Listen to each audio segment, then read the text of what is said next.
जय गुरुदेव। जय गुरुदेव। नाम प्रभु का पावन नाम। जय गुरुदेव।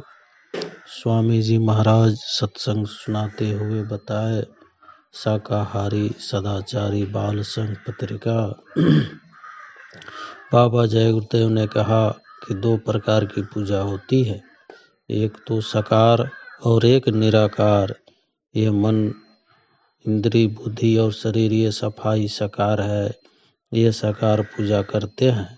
इससे सूरत का, जीवात्मा का कोई भी लाभ का असर नहीं होता। ये शरीर जड़ है और सूरत चेतन है। जीवात्मा चेतन है, शरीर जड़ है। शरीर से जो भी साकार पूजा करेंगे वह शुभ कर्म का फल मिलता है, और वह किसके लाभ के लिए? शरीर के। जीवात्मा पर, सूरत पर इसका कोई किसी तरह का कोई असर नहीं, क्योंकि सूरत बेहोश है। इससे पांच भौतिक शरीर में जो जड़ है उसमें तो साकार पूजा से कुछ नहीं। जय गुरुदेव। दूसरी है निराकार पूजा। साकार पूजा उन दोनों आँखों से जो बाहर की दोनों आँखों से देखा जाता है, जैसे देवी देवता ये जो देखते हैं वो आप पूजा करते हो, इसको शारीरिक साकार पूजा कहते हैं। और निराकार उपासना वो होती है जिसमें जीवात्मा और इसमें दिव्य नेत्र ज्ञान चक्षु जो जीवात्मा का खुले और उसे चेतन सृष्टि का साक्षात्कार हो, उसको भी साकार पूजा कहते हैं। लेकिन वो सूरत के लिए साकार पूजा है। ये शरीर की साकार पूजा है, वो आत्मा साकार पूजा है, वो सूरत की साकार पूजा है। यह इंद्रियों की साकार पूजा है। इसीलिए इसमें बहुत अंतर है। पूजा के लिए भी शुद्ध मन, बुद्धि, चित्त, अंतःकरण इसकी सिद्धि जरूरी है। जब मन बुद्धि निर्मल हो जाए तभी इंद्रियों से साकार पूजा पूर्ण फल को प्राप्त हो सकती है। अगर आपने निर्मल पवित्रता से इंद्रियों की साकार पूजा ना किया तो आपको पुण्य का फल नहीं मिलेगा। सूरत की पूजा के लिए सूरत को जगाना पड़ेगा। कैसे जगेगी? नाम से, शब्द से, आवाज से। आवाज के प्रकाश से। उसी आवाज में अमृत है, में शांति है, उस आवाज में शक्ति है, उसी आवाज में ज्ञान है।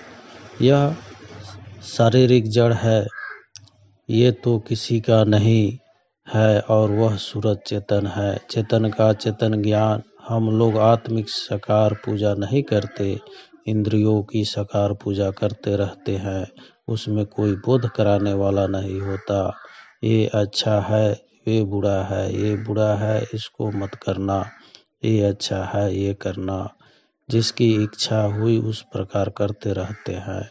तो यहाँ पुण्य होना चाहिए, वहाँ पाप हो जाता है। और जहाँ पाप हुआ वहाँ एक दूसरे को मिला जुला, फिर समझ में नहीं आता कि अच्छा काम कौन सा है।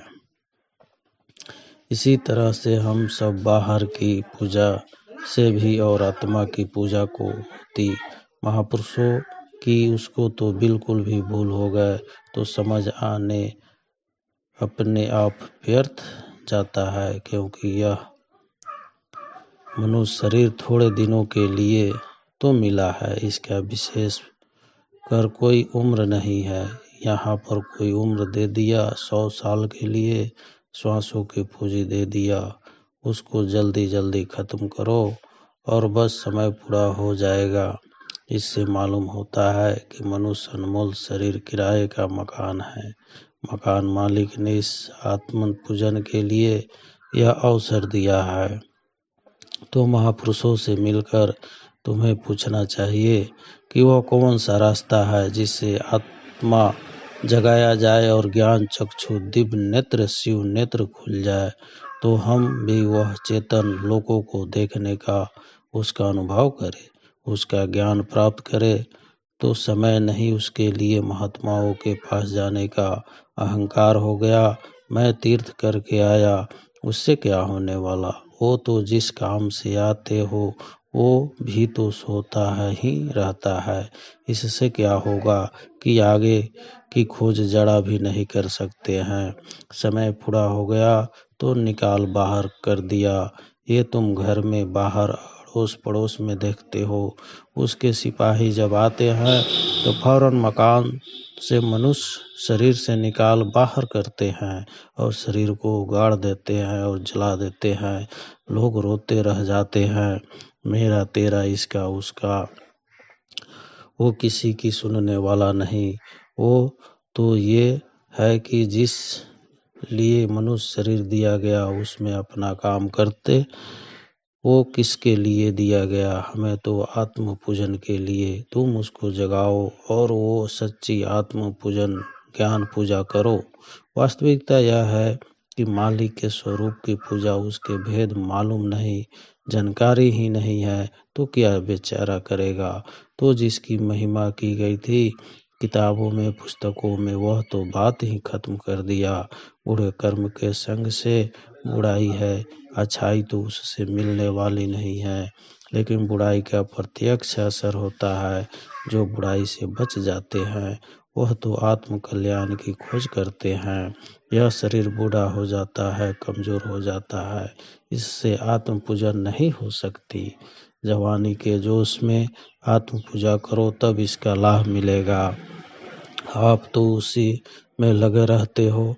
तो इंद्रियों की पूजा, जिस तरह से यह सब चक्कर है, इस पवित्र पावन सूरज चेतन निर्मल जल में स्नान करती है, वह तो मिलने वाला नहीं। जब पता ही नहीं उसका तो समय खराब मत करो। ऐसे मनुष्य करता रहता है। तो सत्संग की आपको तलाश होनी चाहिए और सत्संग में ही जानकारियाँ आपको मिलेगी। दूसरा कोई रास्ता नहीं है। आपको वहाँ कौन बचाएगा। वो तो तुम महात्माओं के पास जाओगे तो वे ही बताएंगे कि कौन अच्छा काम है कौन बुरा। इससे तुम्हारा काम होगा। तो आप वहाँ पहुँचोगे तभी तो वे बता सकेंगे। तो आप वहाँ जाते नहीं, पहुँच नहीं सकते हो तो समय खराब होता है।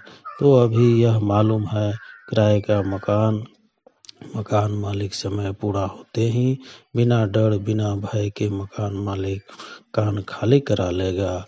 यहाँ के लोग रोते तमाशा देखते रह जाएंगे।